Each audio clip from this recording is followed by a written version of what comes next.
friends, welcome to today's video. If you're new here, my name is Rachel, and today we are making some shaker frames, and then we're going to put them on these little pockets for some happy mail or whatever. But we're going to start with the shaker frames. These sequin mixes are obviously from my shop, racheltillman.com. So if you want to shop sequin mixes, you can find the link down below. You can use code YouTube20 for 20% off. But I'm going to show you how to make these frames. If you want a more detailed step-by-step video on how to make these frames or shakers in particular, let me know. And I can do like a slowed down process of how to make them. Happy to do that. But for now, we're just doing like a fun process video, and I'll kind of like glance over how I make the frames. So these chipboard frames are Vicki Boutin, Create and Discover. And this is a collection that I did the Sequin Mix collaboration with her on. So this sequin mix that I'm putting in this frame here is the collaboration sequin mix I did with Vicki Boutin. So it's up on the website if you want to grab it. It matches this collection really well, but obviously you can use it for other collections as well. And then the other two are from my June sequin mix subscription, which you can sign up down below. You get 3 sequin mixes to your door every single month, and we're doing some really colorful ones this summer that I'm really excited about. So I can't wait for you to see those. But sign up today because spots get filled up. So first step is I am cutting out the acetate. This I just got off of Amazon, and I'm just going to roughly cut it to be around the size of the frame. So I just kind of use the frame to roughly get the size, and then I cut 2 of the same size, if that makes sense. So there we go. We have the 2 pieces of acetate there for each of the frames, and I'm going to sew 3 sides of the frame. I'm going to put my sequin mix in, and then I'm going to sew at the top. I did make a reel on Instagram and a video for TikTok as well, showing step-by-step how to make them. If you want to go ahead and save that to your Instagram if you want to reference later, because this is a little bit more of a longer version of how to make them. But if you want like a quick version to like for the next time you make a sequin shaker frame and you just want to like quickly remember how to do the steps, you can save, it's like a 1-minute video, so you can save that, and it's step by step of how to make them. So you can save that and then reference it when you want to go and make your shaker frame. So yeah, I sewed all 4 of the edges now. You could also use page protectors and a fuse tool if you don't have acetate and a sewing machine. I use page protectors and fuse tool for years, and it worked great for me. And then eventually I got a sewing machine, and I got some acetate, and this works really well for me. But there is another option. The fuse tool is pretty affordable, and page protectors, of course, you get those in your scrapbook albums, or you can buy them separately in your logo craft store.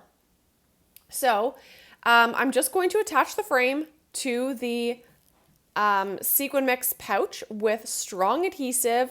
You could also use some good quality glue as well. I like this kind of tape adhesive because you don't have drying time. It just sticks right away. And look how perfectly that is. So you can just trim the excess off if it's a little bit wonky, but it just turns out so perfect this way. You don't have to fiddle around with like foam or anything like that, and they just look so perfect and put together, and I love them.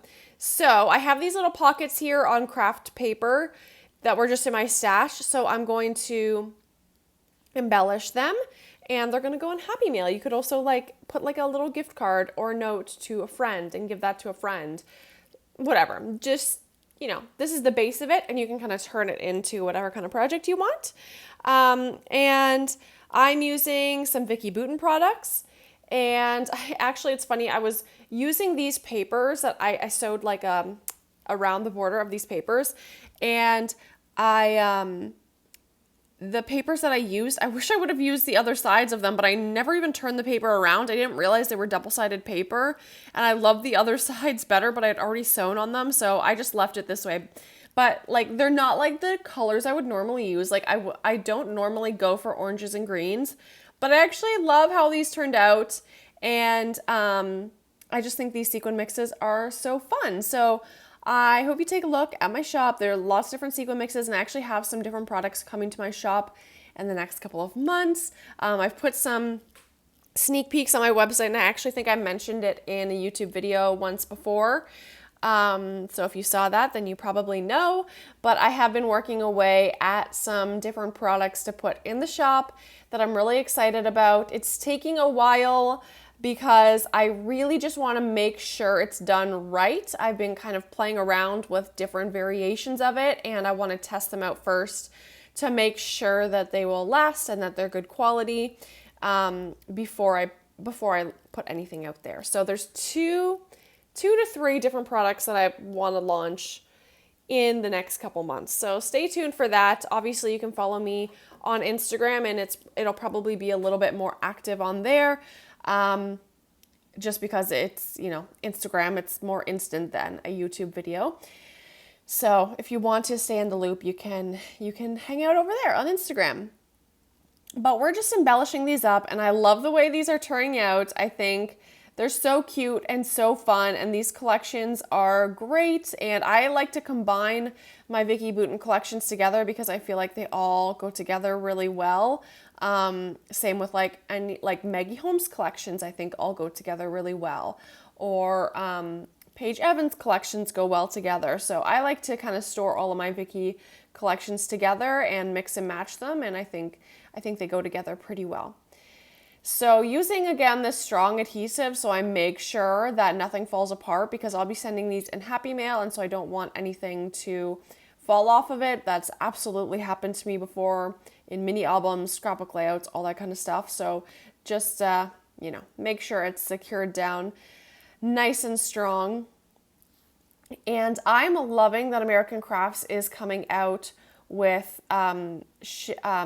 well, actually, they have had like shaker frames in their collections in the past, but just chipboard frames in general, I love them. I love making shakers out of them and just using them in scrapbook layouts and mini albums and stuff like that. I think it's really fun and really cool. And now being in paper crafting for so long, it's fun to see the different trends throughout the years. You'll have to let me know down below what your favorite and least favorite trends throughout the years have been. I am seeing a lot of people like cutting out different shapes and like cutting out around the person in their scrapbook layouts. Like, you remember like in the 90s when you would like cut up the photographs? I'm seeing that a lot in scrapbook layouts. If you go on TikTok, it's not as much on Instagram, but if you go on TikTok and see what like the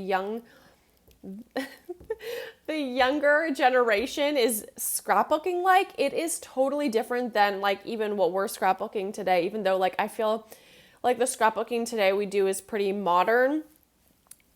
What they're doing with like the 18-year-olds are doing for their scrapbooks is really interesting. Like a lot of them is it's like it almost reminds me back to junk journal days, like Smashbook junk journal kind of thing, but they'll buy like a pre-bound plain craft paper book and like have the print out the pictures and like cut around the person or cut around whatever the thing is in the photo, like cut around, not like a circle, but like literally around, like kind of like you're fussy cutting the person or the object out of the photo and like make it a collage all over their notebook.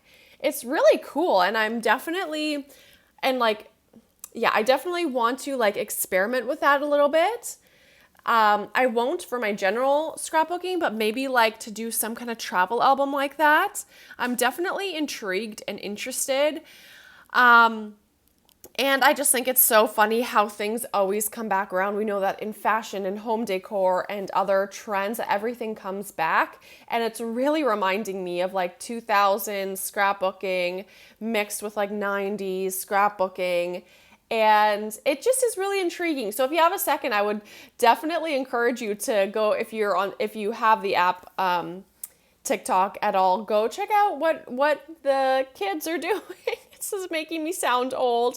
I'm only 29. But seeing what the younger generations are and how they're interpreting scrapbooking, because like so much of our photos and memories are on our phone, and I think people are, I don't know, I hope they're embracing printing out photos because it's so easy now to print out your photos. You don't have to go to the store to print them out. You can get one printed out at home. Like printers are so accessible now that I think like, yeah, people are just seeing how easy it is to print out your photos. And of course, we're always taking photos these days with a camera literally in our back pocket. So I just think it's interesting to see how the different generations are scrapbooking these days and documenting their memories. I definitely want to try the albums that a lot of people are doing. It's definitely different than what I'm doing, but I think for like a special album, like I said, like a scrapbook album or like a travel album, it would be fun to try out sometime. So love that. Love seeing the different ways people are scrapbooking. And I'm just glad that younger people are printing their photos, documenting their memories and scrapbooking, because I know in the future that it'll be worth it and that they'll be glad they did it, because I love looking back on my photos and memories. Of course, it's so much easier to just open your phone and look through them, but there's something special about having them printed out on paper and having like a curated number of photos in an album from a trip, rather than like scrolling through your phone where there's just hundreds and thousands of different memories in there. And this is more of like curated in an album. Like these are my December memories, these are my vacation memories, these are my kids' school memories or whatever. So yeah, anyway, that's my little rant about scrapbooking and trends and all that. So here you can see I'm like embellishing with some gems and with some sprinkly bits and with some black mist spray. And here are the close-ups. I'm totally obsessed with how these turned out. I apologize that I didn't turn it over so you could see exactly what the pocket looked like. But it's just like you can like open it up with like, you know, those circular things in the string. Anyway, thanks for watching. Have a great day. Bye.